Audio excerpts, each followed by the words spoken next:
O brasileiro não se considera preconceituoso, mas comete preconceito sem perceber. É o que revela uma pesquisa nacional Ibope que ouviu 2.000 pessoas em todo o país. 7 em cada 10 brasileiros já fizeram comentários preconceituosos.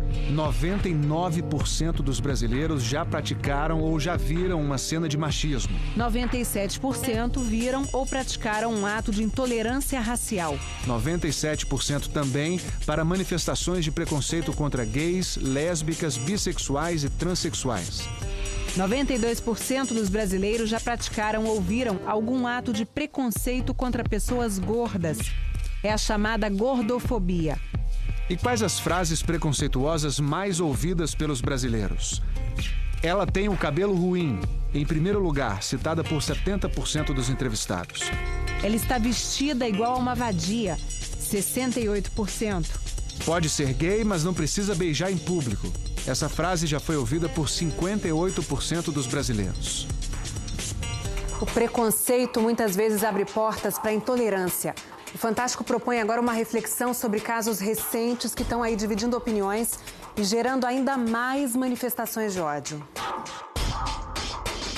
Olha aqui, meus amigos, o capeta-chefe tá aqui, ó. Taca fogo em tudo. Quebra tudo, quebra tudo. Paga a vela pelo sangue de Jesus tem poder. Um traficante usa o nome de Jesus e obriga uma mãe de santo a destruir seu próprio centro de Umbanda. Quebra tudo, que a senhora quer demônio-chefe, que a senhora que patrocina essa cachorrada. Ela é uma Ialorixá, sacerdotisa de culto umbandista. Está sob a mira de uma arma. Rebentaria desse demônio que tá aí.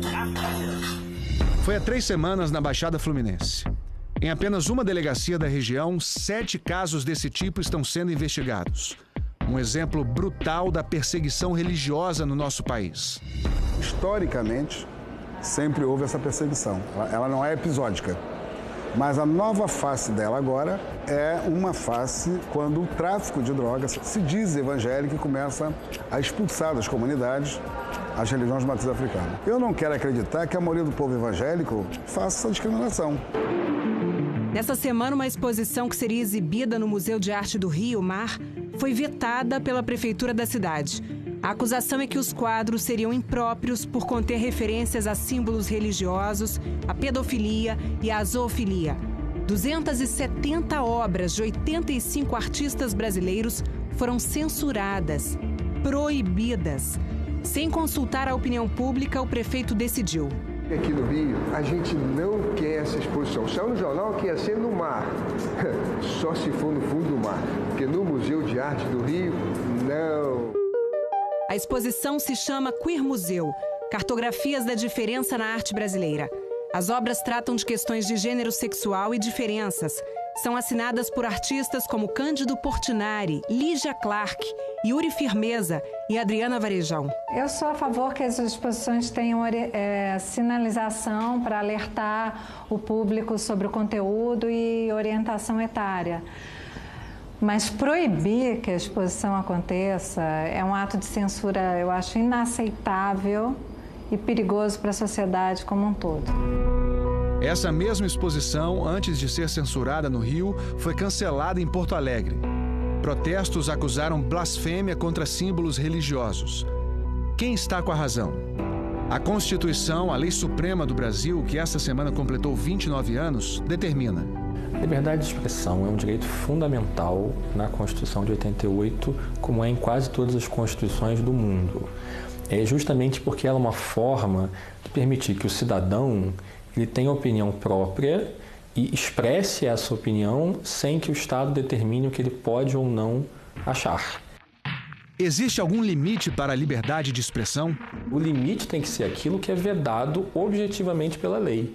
Quer dizer, não é aceitável fazer uma exposição de arte que envolva infligir sofrimento deliberado a um animal, porque isso é vedado pela nossa ordem jurídica, pela nossa Constituição.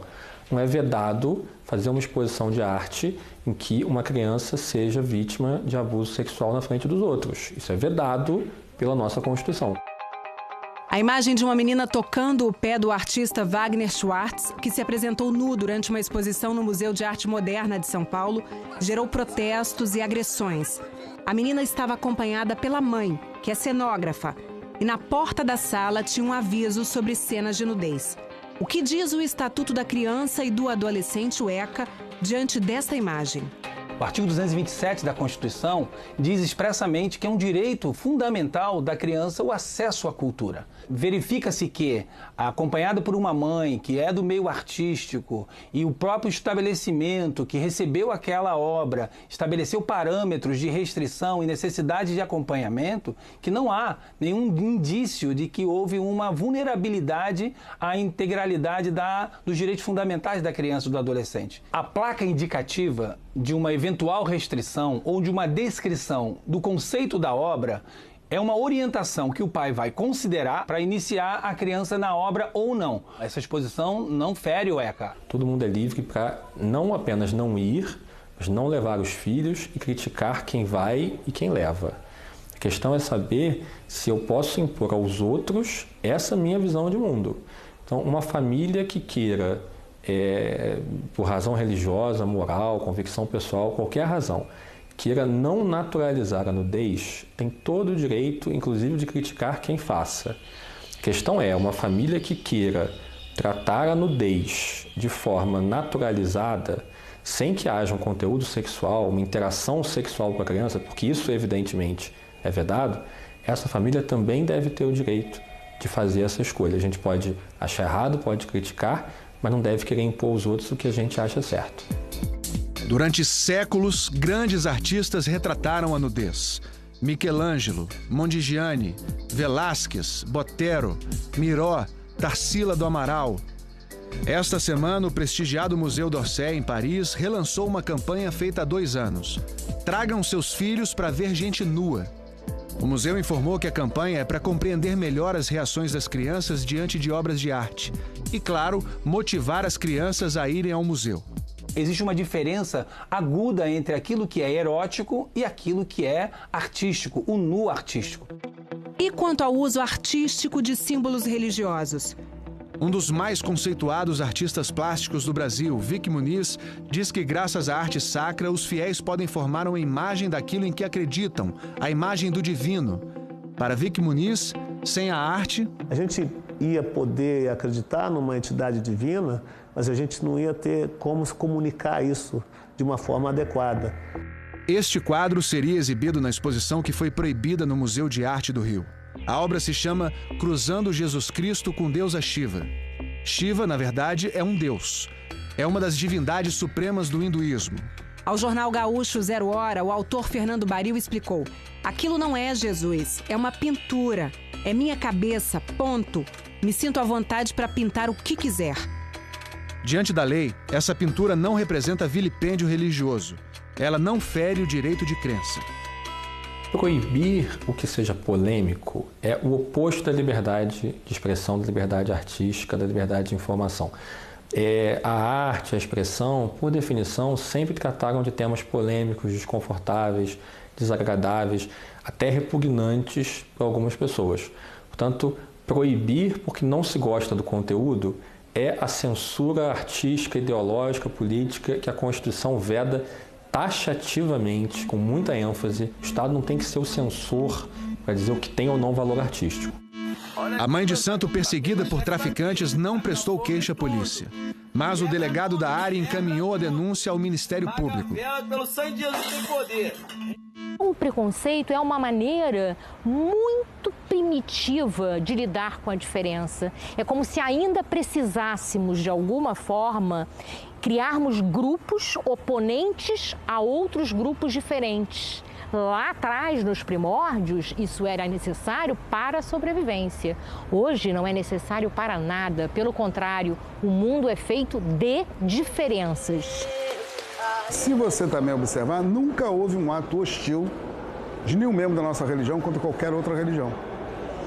Embora secularmente sendo desrespeitado, sendo perseguido, tendo as nossas crianças sendo apedrejadas, os nossos velhinhos sendo apedrejados, nossos meninos sendo discriminados na escola, mesmo assim nós sempre pedimos o diálogo. A intolerância religiosa sempre matou, continua matando e impondo sofrimento. Todas as pessoas muito preconceituosas têm uma característica em comum.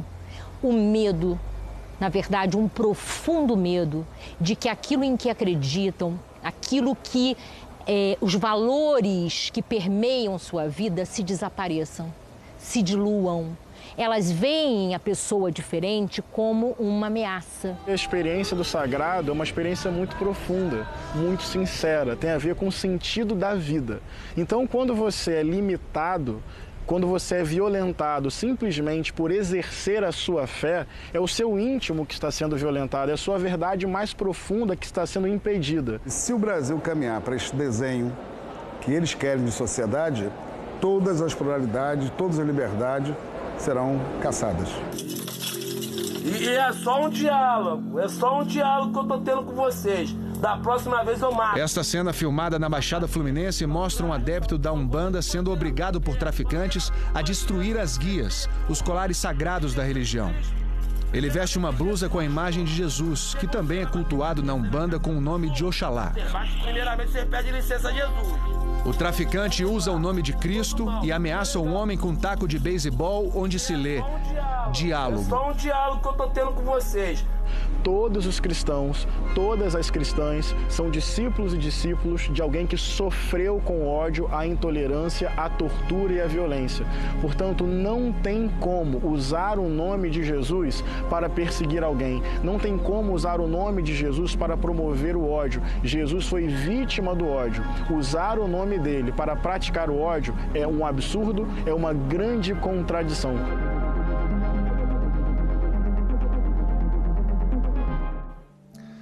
Caetano Veloso falou hoje em Belo Horizonte sobre os casos recentes que têm ganhado repercussão nacional e defendeu a liberdade de expressão nas artes. Estão fazendo uma onda de censura mais ou menos extraoficial, né? Tentando trazer o poder oficial para apoiar essa censura, mas é uma coisa artificiosa, né? O povo fica assustado pensando que alguém está fazendo alguma coisa no sentido de, sei lá, produzir pedofilia. Não há nada de pedofilia, nem coisa nenhuma, entendeu? A arte. Tem que haver uma resposta da necessidade de liberdade da sociedade, porque sem liberdade não há respeito, entendeu? E sem respeito não há equilíbrio. Então esses que estão dizendo que estão lutando pelo equilíbrio, pelo respeito, eles estão querendo matar a liberdade, o respeito e o equilíbrio.